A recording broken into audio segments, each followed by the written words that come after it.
श्री कृष्ण शरणम मम त्वं शरणम ब्रजेश। खबर वन न्यूज चैनल पर सभी ज्योतिष जिज्ञासुओं का हार्दिक अभिनंदन है। जन्म कुंडली अध्ययन के इस प्रसारण में हम आपको आज ऋणों के बारे में बताएं। जन्म कुंडली 1 से 12 तक लग्नों से युक्त होती है। किसी भी जातक स्त्री हो या पुरुष वह अपनी कुंडली का लग्न देखे और लग्न से जो छठा भाव है उसको देखे। छठा भाव हमारे रोग, ऋण और शत्रुओं का होता है। पूर्व जन्म में हमारी ये देनदारियां होती हैं जिन्हें हमें इस जन्म में चुकाना पड़ता है। यदि आपके छठे घर में सूर्य देवता बैठे हुए हैं तो समझ लीजिए कि आपकी देनदारी सरकार के प्रति है, अपने पुत्र के प्रति है, अपने पिता के प्रति है। आपको इस जन्म में किसी भी तरह से, किसी भी संयोग से वो देनदारियां चुकाने होंगी, तब जाकर के आपका जीवन उन्नति की ओर जाएगा। यदि आपके छठे घर में चंद्रमा बैठा हुआ है तो आपकी देनदारियां आपकी बड़ी बहन, आपकी मां और आपके मन के प्रति हैं। आपको उनकी सेवा करके, उनको प्रसन्न करके उन देनदारियों को चुकाना पड़ेगा, तब जाकर के आपके जीवन की उन्नति होगी। यदि मान लीजिए आपके छठे घर के अंदर मंगल बैठा हुआ है तो ये देनदारियां आपकी पूर्व जन्म में किसी जमीन के लिए है, किसी भूमि के लिए है, अपने छोटे भाइयों के लिए है। वो देनदारियां आपको इस जन्म में चुकानी पड़ेगी, तब जाकर के आपको जीवन में शांति की अनुभूति होगी। यदि आपकी जन्म कुंडली में छठे घर में बुध विराजमान है तो समझ लीजिए आपकी बहन, बेटी, साली और आपकी शिक्षा, आपका व्यवसाय, उसके प्रति आपकी जिम्मेदारियां हैं और उस जिम्मेदारी को आपको निभा करके, उन सारे कर्तव्यों का निर्वहन करके और आपको अपने जीवन में शांति प्राप्त करनी होगी। यदि आपकी कुंडली में छठे घर में गुरु विराजमान है तो समझ लीजिए किसी गुरु की सेवा करके, गुरु का ऋण आपकी कुंडली में बोल रहा है, आप उसको चुकाइए और गुरु की सेवा करके अपने जीवन में का उन्नति के मार्ग पर ले जाइए।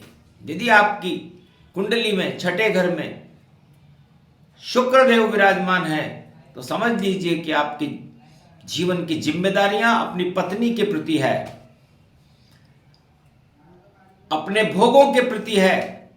आपका ये ऋण आपको अपनी पत्नी की सेवा करके चुकाना पड़ेगा, तब जाकर के आपको जीवन में उन्नति की ओर आप जा सकोगे। यदि आपकी कुंडली में छठे घर में शनि विराजमान है तो समझ लीजिए आपकी जिम्मेदारी, आपके ऋण, आपके बड़े भाई के प्रति आपका कोई ऋण पूर्व जन्म का बाकी है, किसी सरकारी कर्मचारी की या किसी गरीब आदमी की आपके जीवन में लगी हुई है, आपको उनका ऋण चुकाना पड़ेगा, तब जाकर के आपके जीवन की उन्नति होगी।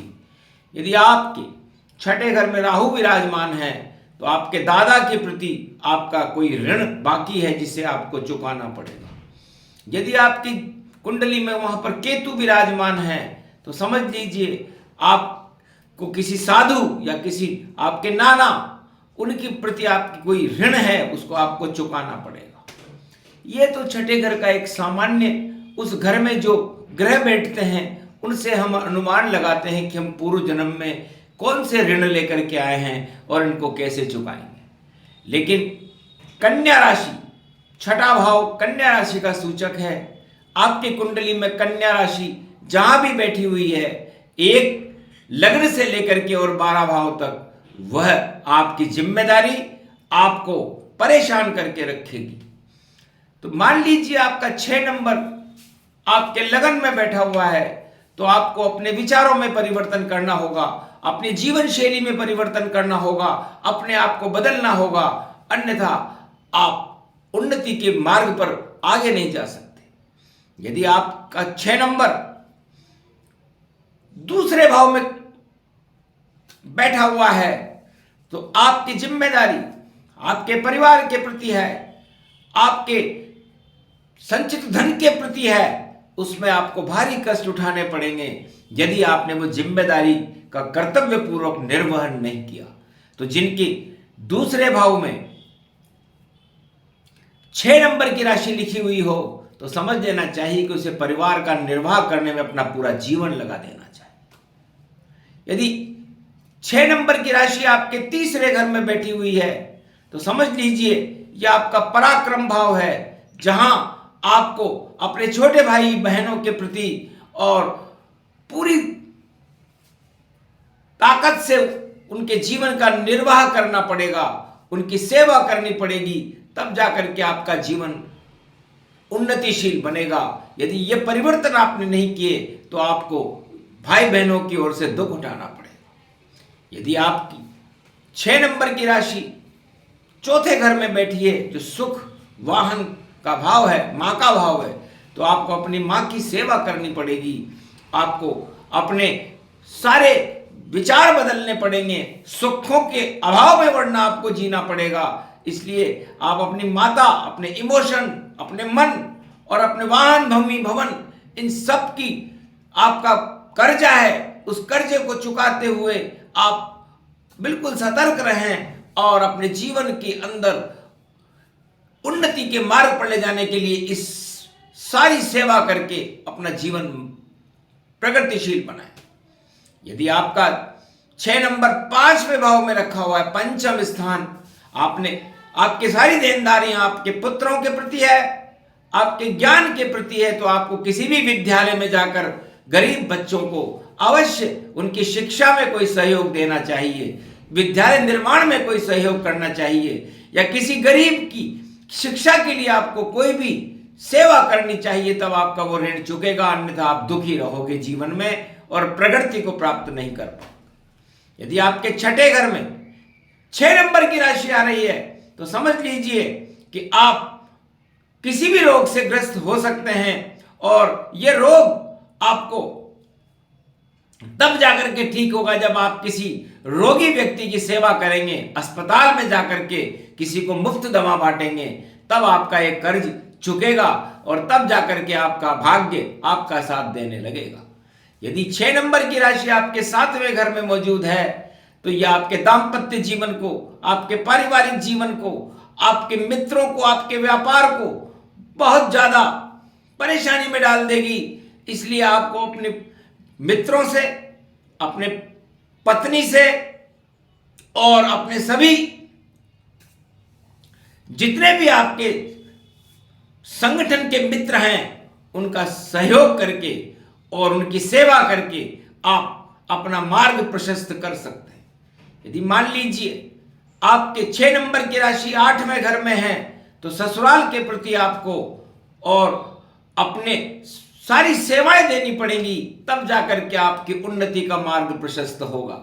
यदि 6 नंबर आपके भाग्य स्थान में लिखा हुआ है, तो ये 9वां घर आपके पिताजी का भी होता है और आपके ज्ञान का भी होता है। इसलिए आपको अपने पिता द्वारा किसी भी जो कार्य उन्होंने किए उसको चुकाने में, उसमें सहयोग करने में आपको मदद करनी पड़ेगी, तब जाकर के आपका भाग्य उदय होगा, अन्यथा आप भारी परेशानी में रहेंगे। यदि 6 नंबर की राशि आपके कर्म स्थान 10वें भाव में रखी हुई है, तो समझ लीजिए आपने अपने कर्मों के प्रति, अपने कार्य के प्रति निष्ठा नहीं करके अपने उन कार्यों का मजाक उड़ाया है, तो आपका उस कार्यस्थल पर जहां आप कार्य करते हैं आपका मजाक उड़ने लग जाएगा और आपको भारी परेशानियों का सामना करना पड़ेगा। इसलिए जिस व्यक्ति को 6 नंबर की राशि कर्म स्थान में हो, उसे अपने सभी सहयोगियों को क्षमा मांग करके और अपनी प्रायश्चित करना चाहिए, तो उसके जीवन में फिर काफी प्रयास और उन्नति के मार्ग प्रशस्त हो जाते हैं। यदि किसी के 6 नंबर 11वें घर में लिखा हुआ है, तो 11वें घर के अंदर ये बड़ी बहन, बड़े भाई और आपके मित्र और आपके धन का होता है। तो यदि वहां पर आपको अभाव नजर आता है तो आप इनको सहयोग करें, इनकी सेवा करें, तब आपका उन्नति का मार्ग प्रशस्त होगा। और यदि आपका 6 नंबर 12वें घर में रखा हुआ है तो आपको अपना जहां जन्म स्थान है उसे छोड़कर प्रदेश या विदेश में जाना चाहिए।